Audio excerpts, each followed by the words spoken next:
It's time for your sexiest, most favoritist, crypto's juiciest news, baby dolls. What did major loser Jerome Powell do with the rates? He held them, but what else did he say about the inflation? Is the US government preparing to give us a big crypto update later? Is PulseChain and its core coin system, is it still continuing to pump? I've got all of that news coming your way and more. BTC right now, friends, I've given it a red emoji because nothing ever happens, and that's exactly what's just preceded us right now. Nothing is still happening. We still have BTC 117,000 American dollars.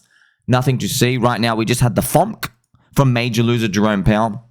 Remember, friends, from the FOMC, you will see all of the other crypto news medias and people are gambling and guessing. They have no idea what the hell's going on.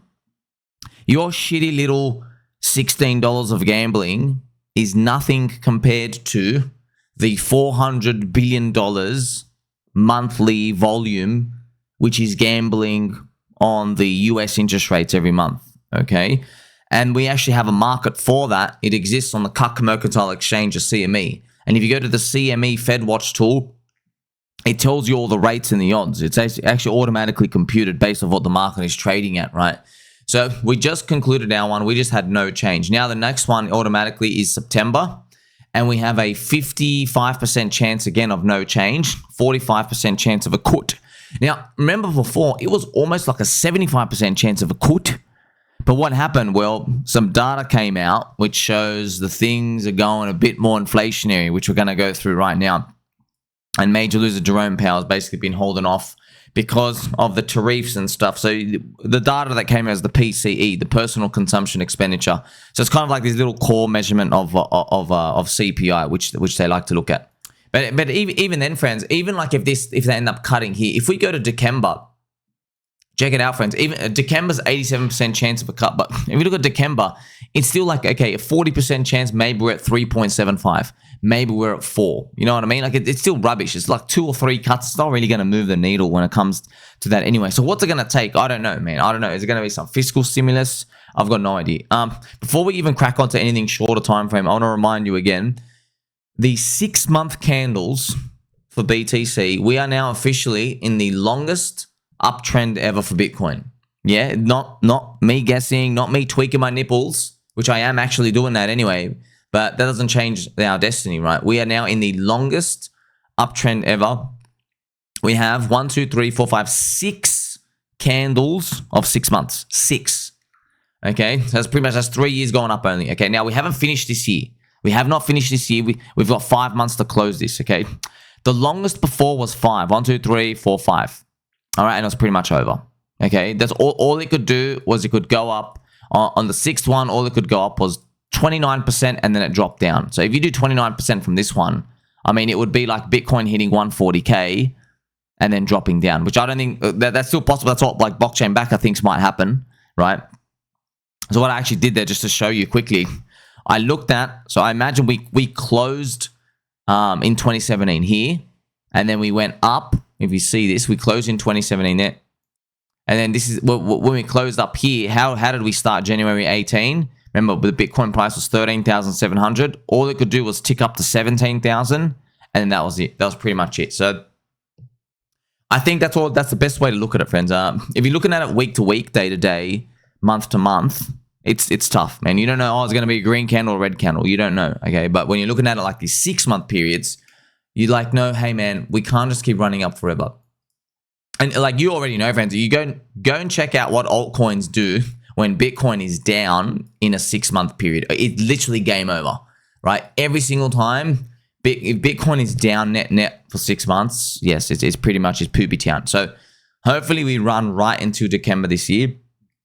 And then I'll probably be making videos at the end of the year. Go, hey man, we've been running the longest time in history, which means like you got to think, friends, like in the next, say next year, there's going to be 2 of the 6-month candle prints, right? If just one of them is red, you know it's all over for altcoins. If just one of them is red, you know what I mean? Either by July next year, the Jan to July one's red, or the July to Dec one is red. You know what I mean? So that's why you have to take some positional action when we are hopefully in some sort of state of euphoria. What I'm going to do now is kindly, in a very family-friendly way, move on to the weekly chart here. Remember, we still have our targets here I'm really hoping, friends, it's a believer cycle and we go all the way to the end. I really do, man. What a scam it'll be if we like peak out in the next 2 months and then we start going down. I don't feel like it could happen, friends, because of the business cycle. You know what I mean? The business cycle is still low. If you want to know, from your friend Tommy, aka me, what's actually different this time? Well, the business cycle still poop, right? If you want to go back, friends, if we go back to, like, for example, 2017, when they were doing the green candles, check this out. Like, if you look at 2017, look at this. So when Bitcoin started to do its red candles, right, the business cycle already went up, you know? And even if you go back again to 2021, check it out here. We did a 6-month red candle print from January 2022 to July 2022. Okay, so this 6-month period, so Jan to June, right? So if I go back again and I show you, where was January 2022? Let's look at it all the way up here. There you go, man. Like, see, once again, friends, we had this happening. Now you want to know, hey, what's the actual difference? The difference is, okay, remember Bitcoin, friends. Why is Bitcoin statistically special? It's because Bitcoin, here are my guiding forces of crypto. Bitcoin follows global M2. Okay, it's not actually part of the business cycle. Okay, that's what is making Bitcoin statistically special. It's like it's programmed to get to 1 million based off the past 15 years. What do we mean by that? Okay, not financial advice. It's just that, like, it has 89.5% correlation to the global M2 money units when they print money. That's what makes it special, you know? So Bitcoin, they keep printing money, but it keeps everything afloat, but then the business cycle kicks over, you know, and that's what we're waiting for. And it's just very unfortunate. In our freaking cycle here, the business cycle has literally never kicked over, all right? That's why we are hoping in the next 6 months, we have some sort of huge explosive move up of sorts. We hope it's that. But, you know, we're still going to be waiting patiently to see. Now, because we just had major loser Jerome Powell come out, I'll give you some of his comments just shortly. Let's check out basically what macro is doing. This is the S&P 500. I think the S&P 500 maybe had a little bit of a reaction when it went down, when major loser came out and he says, guess what? I'm actually a major loser. And then it actually came back and it reversed here because the market's smarter than that, you know, just rinses people out. So everything still looks good. Everything looks good. So you want to know, like, what are we waiting for, bro? It's some sort of ignition, some spark. We don't know what it's going to be. I can tell you that it's been a long time, man. Yeah, you know it's been a long time.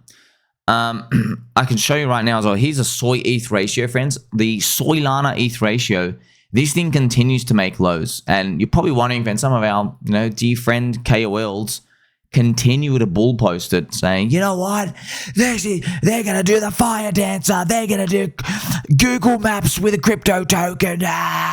No one cares. No one cares. Why? Because the market's smarter, bro. It doesn't care about the tech. I mean, bro, you literally spent 1.5 years, by the way, shitting on Ethereum, telling us the market doesn't care. Okay, well, now I'm here telling you, dude, hey, crypto KOLs, literally 99% crypto. Bro, the market doesn't care. But you're going to learn. You're going to learn. It's not about caring or not. They are positioned long. They need it to go up.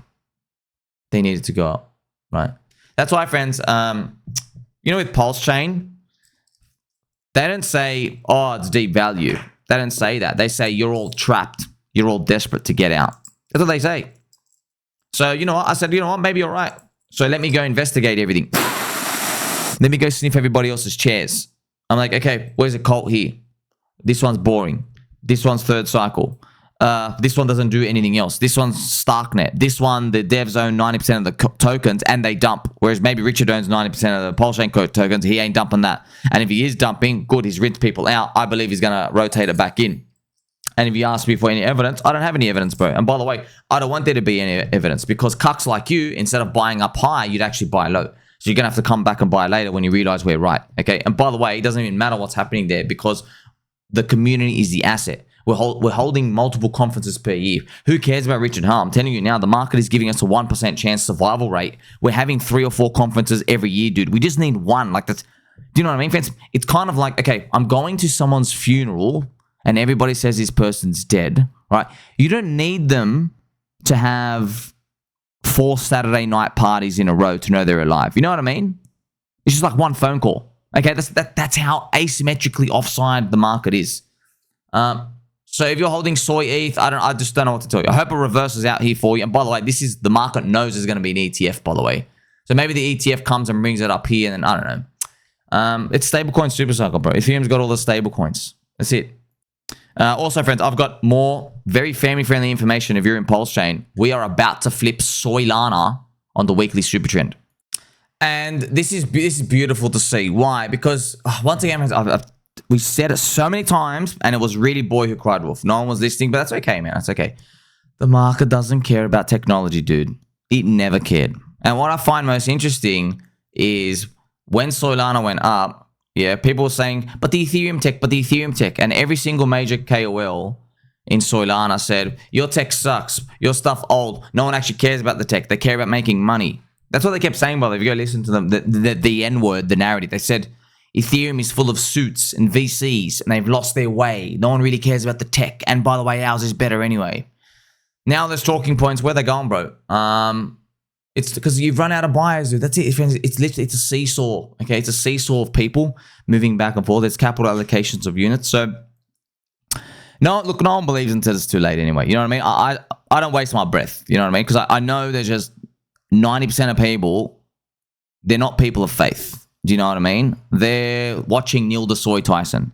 They think a Zubat really did have sex with a Pokeball and gave you that total man-made zombie virus. You know, they think the Jenga towers naturally fell down by themselves. They think it's a total coincidence Larry Silverstein took out $4 billion terrorist insurance against his tower and then went on TV and said basically to pull it. He literally said to pull it. They think, oh yeah, bro, just total coincidence. You know, I could go on and on and on, but when you're a blue pill cuck sitting in the rat race, okay, being manipulated all together with everyone else, and getting your purchasing power diluted, I get it. It's hard for you to wake up, bro. You literally, like, they need to see $1 million Bitcoin, you know?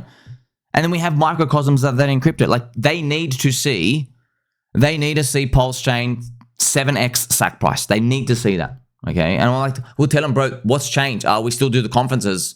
You know what I mean? Like, what changed? It's just the price changed. That's it, you know? That means I'm here all the time. I see it. Look, I'm in the ice cream store, man. I'm in the ice cream store. I can choose. There's 500 flavors of ice cream. Each of them is different tokens. I can choose every single one of them. I'm not saying I'm amazing ice cream flavored picker. I'm just saying I'm looking around, bro. I go, where's the chains that's like telling me if I leave, they'll kill me? I don't see that anyway. I want to see that, by the way. You do want to see that, friends. Like in Bitcoin, you know, Bitcoin, friends, for example, Robert BreedLove, I'll just show you. Just give you an idea, friends. This is the, you want the juicy news? I'll just show you stuff like this, okay? Robert BreedLove, he hinted, okay? He hinted, if you're a lady out there, maybe you want to see some eye candy. Yeah, it's Robert BreedLove.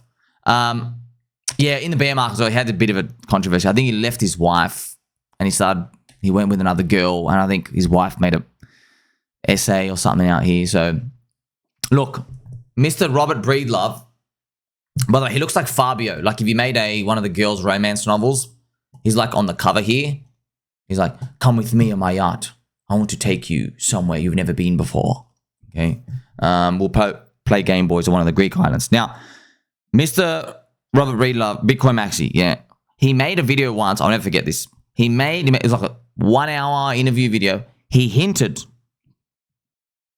that he was researching some aspects vaguely of another altcoin instead of Bitcoin.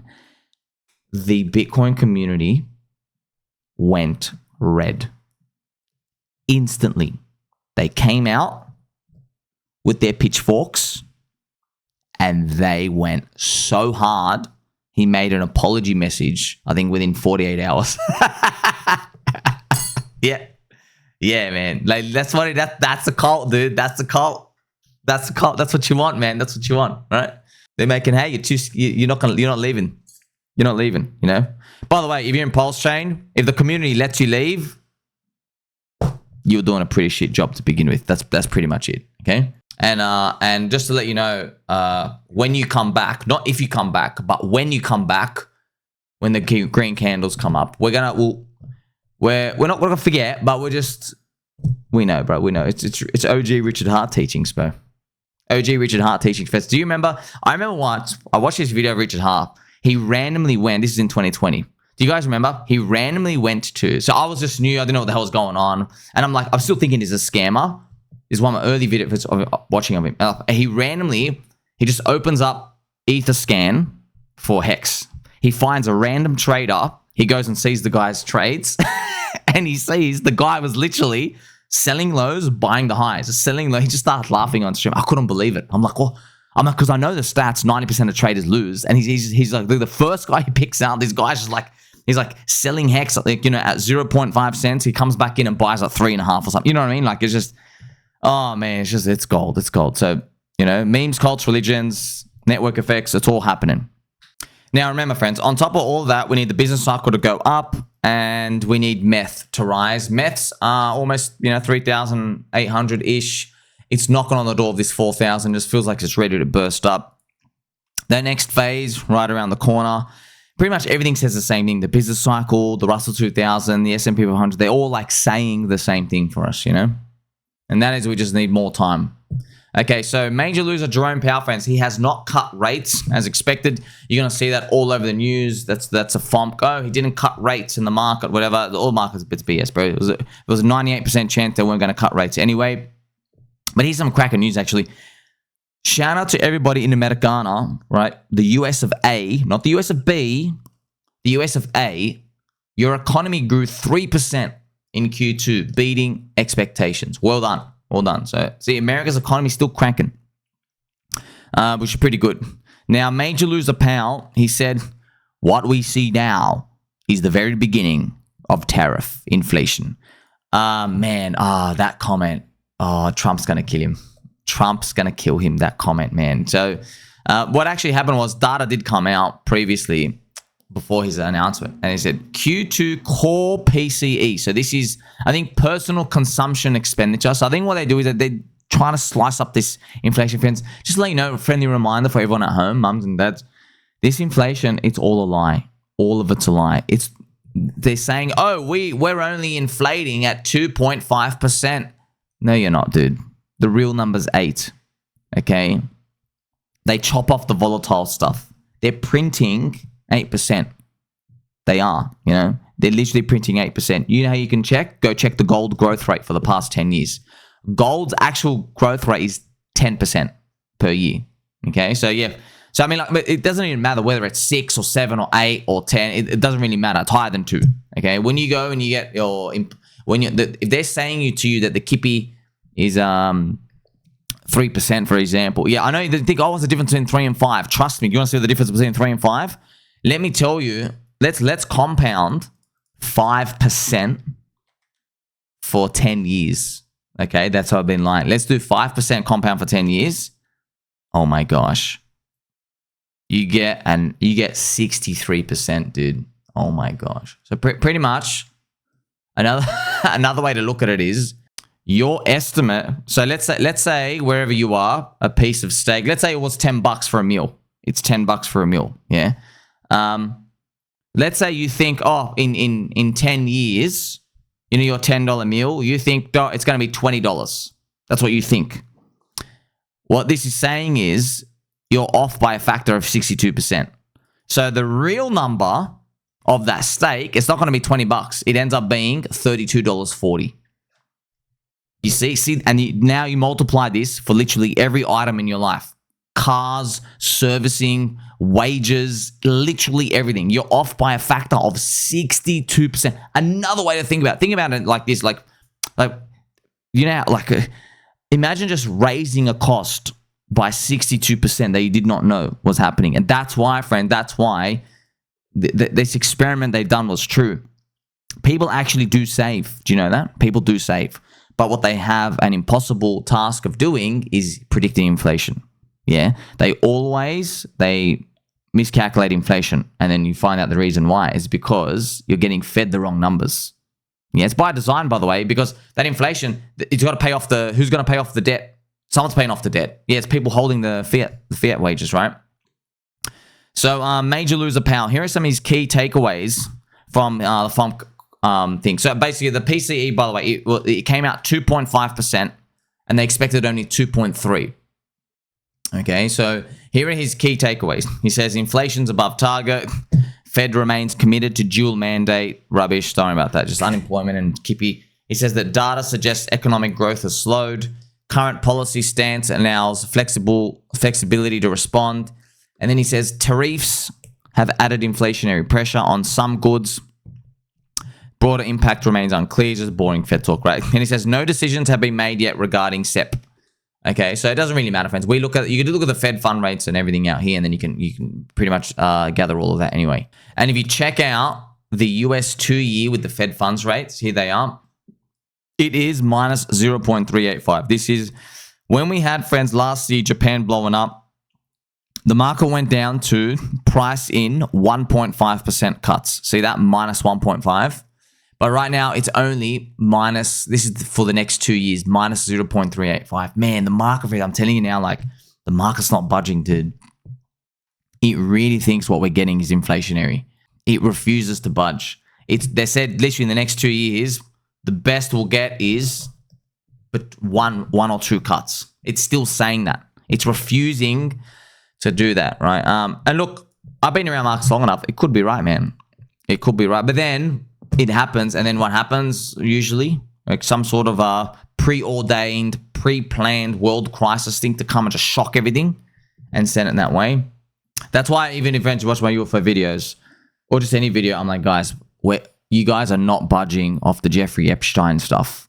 It's like you're basically begging them, hey, just bring on the next world crisis, right? It's like so clear, you know. Just to let you know, friends, they do have technology. They're called D.E.Ws, directed energy weapons. They can cause an earthquake in places. They can cause a fire in places. They can do all of that. I mean, it's kind of funny. Like, they got the UFO tech. So what makes you think they can't just make an earthquake? You know what I mean? Like, you know what UFO tech is, friends? You're literally bending space time, and like you're pulling everything out here. So like that's pretty much, once I start to learn that, all this cloud seeding, all this other stuff that they're doing, it makes you think twice about these world crisis stuff that we're going to see now. I'm hoping the next one, by the way, is just like a cyber attack. Because to me, remember, we had the zombie virus here, and then they had all the medical passport IDs, and they're trying to move into the CBDC. The problem is they kept telling us to eat bugs, and now too many of us, the meme of eating bugs has become popular, and so that had to backfire. So now they're like, okay, put the bugs aside now, we'll sign up some later. So how else are they going to get CBDCs? It just feels like to me they have to do a cyber attack, right? Where they break the banking systems in random countries. They go, oh, someone out there, they've done some cyber attack out here. So what you should do is we've got to make money digital here. So you use our rails that can't be hacked. And to get onto this system, we'll give you like some sort of stimulus. But like pretty much it just like gets everyone in one area. And yeah, so that's how kind of like I feel like it's moving that way. Obviously, the big daddy is going to be the fake alien invasion. I just don't think that one's coming yet. I think they got to get us on the CBDCs, a lot of other things first, but we'll see. Now, the White House, friends, has released a Bitcoin and crypto report for the first time. So can you imagine, man? Like, we went from them hating us and fudding the crap out of us. Now they're releasing Bitcoin and crypto reports. Absolutely wild. Wild to see. Donald Trump has reacted to that 3% GDP data that came out. He said, too late. Major loser Jerome Powell must now lower the interest rates. No inflation. Let people buy and refinance their homes. So here is his tweet out here. Here he is. Too late. I love you, bro. Let's crank it a bit for him.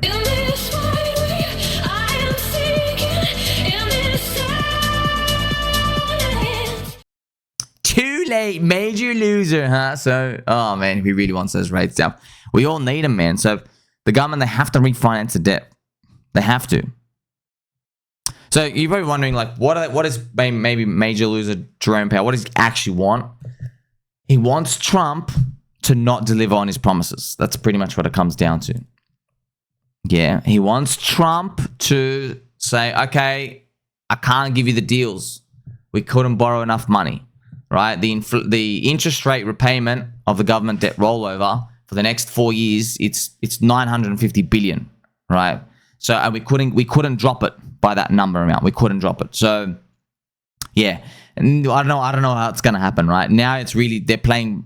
Who knows how dirty with the politics are gonna get now? As far as I'm concerned, they're all part of the same lizard coin anyway, right? But yeah, I wonder how these spectacles are gonna play out in front of us. Coinbase, friends, have partnered with JP Mosquito to bring crypto to 80 million users via USDC rewards, Chase card funding, and direct bank integration starting 2026. Now, I wonder what USDC rewards are, because you're not allowed to hand out yield. So I wonder what they do. Maybe they hand out like points, like a credit card, and it'll obviously be not worth it compared to how much money they're making. But once again, stablecoin super cycle. Everybody wants to come in. They're seeing how free money it is, because that's what you see, friends. Like, everyone's copying Tether. Tether literally just grabs money, and it's kind of funny, man. Maybe, who knows? Maybe Tether's kind of like peaked, where Powell comes out and he says we're worth 2 trillion market cap for Tether. Like, what? They're stablecoins, dude. None of them pump. Okay, when you hold one, you hold the rest. It's all the same stuff. So you hold the one that gives you the most yield. We'll see. Now, Bank of Korea, friends, aka Bank of Squid Games, has established a new virtual ass team. And what are they going to do? They're going to monitor crypto markets to lead discussions on Korean Won stablecoins. Okay, not the Korean lost stablecoins, the Korean Won stablecoins. Once again, stablecoin super cycle. It's literally, it's stablecoin super cycle, dude. Every single government, they've only got one tool. Okay, they print the bonds, right? So now we have a product in crypto that says, hey, we'll let you, Mr. Government, print more bond money. Do you accept or reject? Of course they're going to accept. You're giving them access to make more money. And you get more international capital market access and stuff as well. It's like the writing's on the wall. Update. Stablecoin transaction volume has surpassed Visa's in Q1. Wow. Nearly doubled Visa's volume with over $6 trillion. This is absolutely bonkers. Look at this, friends. We are crushing it. Visa. So, stablecoin super cycle. Remember, if you're sending money through just chains, I know we're just sending and swapping around, it's cheaper than the transaction fees for Visa and MasterCard, and it's faster. And remember, I made this also, I made videos on this like 2 years ago, right? Where I was just showing how, why did Ethereum win the game? It's because in 2017, Ripple, yeah, they were trying to make a shitty stablecoin. They couldn't make it. They didn't know how to think about it, okay? Because they're not nerds, dude. They came in, their idea for a stablecoin was the system buys Ripple, sends it across the network, and then sells Ripple. And you're converting to stable. It's just the dumbest thing. It makes no sense. And then literally they just simultaneously, Ethereum built stablecoins, right? The smart contracts that enabled stablecoins. So what's happening though is the world's becoming more digital. And you and I, you know how we're swapping altcoins? We're buying into altcoins and stuff out here. So we are doing like the revolutionary pioneer stuff of digital payments. It's just we're paying for access to a network on the internet, yeah? Because we don't want to buy digital goods. We don't care. Like, you don't care. You don't really care about, oh, I'm going to buy an apple. I'm going to go buy a coffee with my crypto. Like, yeah, that's okay, but like, you don't really care about that, you know? Because the transactions are like, what, $6? We don't give a crap about that, you know? It's kind of funny how it's enabling us to do that. And it makes sense, right? Because the tech of crypto with these smart contracts, it does let you go and join these digital nations, crypto networks in the cities, and they have no borders. There's no passports. There's borderless and stuff out here, right? But we're going to get the normies in. That's why stablecoins flipping Visa's transactions is absolutely ginormous, man. So as these continue to rise, pretty much crypto's taking over the world. Hopefully we all just end up having like wallets and our crypto wallets. And yeah, man, it's going to be wild because like we will see a world, friends, where everyone's going to have a DEX access on their phone. So what currency do you hold? You know what I mean? Also to remind you as well, you don't want to spend your currency. When spending a currency is bearish, right? You spend junk, you know, from Gresham's law, right? You don't want, when your currency's like accepted in places to spend, it means you're slowing down the growth rate. Yeah, you want store of value. You don't want it to be accepted anywhere, right? Like for example, gold. Your local store dealer or your car mechanic, no one's accepting gold. No one gives a crap about it, right? But does it have any problem going up? No. You see what I mean? So when you get to that point of like Bitcoin accepted everywhere, maybe it really is $1 million or something and the growth rate's gone. $4 trillion JP Mosquito has partnered with Coinbase to make crypto buying easier than ever. So that's going to be wild. Remember, friends, we saw Rack Bank, okay, your favorite bank and mine too, from UAE allowing you to buy Bitcoin, Ethereum, Soy, and XRP through the bank. And this is how I always imagine. I was speaking about this last year because in my mind, to get euphoric, we need to see normies and their eyes start to get used to checking out crypto prices all the time in their face. Yeah, because once they start seeing that, they start saying, what's this 2%? What's this 3%? Okay, because Johnson & Johnson baby bump powder, that does that in a year. Oh, wow, Bitcoin's up 18% in this month. You see, they start seeing that. Then they start moving into, what's this gray logo, Ethereum? Oh, there's XRP. I've heard about this. Heard it's going to $10,000. You know what I mean? So once they start doing that, we get that. That's what we want. That'll be our first cycle unicorn effect. So all those normies, the stablecoin normies, when they finally come in, right? And then obviously they're going to go through the boom bust cycle and they're going to go learn the hard way. But we've got to build into that. President Pump has said Nancy Pelosi, so Grandma Saggy Jugs over here, he said she should be investigated for insider trading. And if you remember, one of my exotic top signals for the end of the crypto cycle is when the US government goes through Congress and they finally pass the bill where they say US politicians cannot own stocks. We're going to ban insider trading. You're not allowed to own stocks. Okay, and that's why they did this in 2021 in October for the US Fed, but they only did it for the US Fed. And the US Fed, basically, you probably wonder, isn't that good? No, it's because it gave them all permission to sell. They're like, oh, I have to sell. And the rates were at 0%. Rates went from 0 to 5.5. Right? They're like, oh, golly gee, this coincidental law has come out where me, an honest politician, I must click sell on you because it's against the law for me to hold long. Oh no, I have to click sell now. That's exactly what happened, right? You remember?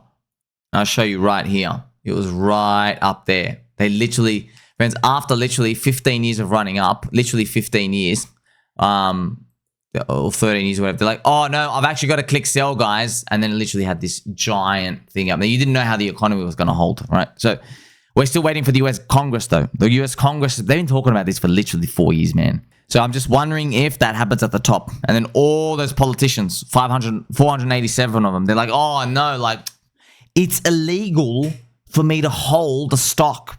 So we're all going to have to, I guess, click sell because we're so honest. You know, so that might be special, exotic, top secret. We'll see. Now, friends, we're going to listen to a bit of Jack Mallers talking about BTC. He's Bitcoin Maxi. Jack Mallers, he was the gentle sir who he brought Bitcoin to El Salvador. So he gave that emotional speech on stage. He brought to El Salvador, turned the country around. It was all from that moment. Let's go. More. The fact that Bitcoin cannot increase its supply means the new supply comes from the market. If you want more Bitcoin, you don't go to the Bitcoin factory to get one. You have to go up in price. Is there enough Bitcoin for me at 120,000? No. Okay, 130, 140, 150. So I tell you what, there's always Bitcoin available. Just depends on what you're willing to pay for it. And so what I think will happen is this price will continue to discover higher because Bitcoin is the scarcest thing. It's inelastic to the amount of demand that searches for it. So the amount of buying power that we're seeing from the capital markets, from the ETFs, and potentially from nation states like the United States, I think they'll find the supply they're looking for. They're just going to have to go get it at a higher price. So this is basic economics, friends. This is basic economics. You know who will say that, what he just said, who says that the most? Uncle Peter Schiff. So Uncle Peter Schiff, because he's always, you'll notice, someone will say, they're running out of Bitcoin. They're running out of it on all the exchanges. You always hear that, friends. You probably wonder, like, you probably, a lot of you sometimes, every 3 months, you're like, Swami, how come we always see this post of, we're running out of Bitcoin on all the exchanges, and then there's nothing happens. It's a bunch of fugazi, dude. It's always fugazi. Like, you never run out, bro. The price adjusts upward, and then you find a new seller. That's what happens. You know what I mean? It's just that's what they're basically trying to get at. They're like, oh, we're about to discover. We have to discover. That's what it's trying to basically push towards. But you never run out, right? Because if something goes to infinite price, like, hey, I'll trade you all of the land of America for your one BTC, you know, that's like the infinite price or whatever. Obviously, you're not going to get there. Now, especially going to be very important because if you look at SaylorTracker.com, Michael Chad Saylor, remember Michael Saylor's friends, his average price is now 73,000. Okay, it used to be 28. So I just want to show you, like, I know this sounds wild. What I'll do now, I'll bring out the BTC price chart, but what I'm about to show you, it does sound wild. This is the monthly chart. So Michael Saylor's price, it used to be here, 28, okay? Now it's 73, okay? See that distance? Well, I think, man, can it go up again to like 134? I think it can. And not just I think it can, it actually does. Because if you go back and check the Saylor tracker, this is wild, man. Like, you watch it in real time, but you really miscalculate how exponential these things go, because we're just humans, right? We got this fallacy in our head. Remember, Michael Chad Saylor, friends, this whole period of time, he bought like 20 billion, whatever it was. Yeah, but this whole period of time, he spent 20 billion on BTC. All of this. Okay, and then in literally a freaking period of 60 days, he got another 20 billion. That's wild, man. That's wild. Yeah, man, that's what happens. That's what happens. So, like, I'm just technically at this rate, I feel like there's gonna be this other period where now he's just gonna add another 20 billion, but in like a month.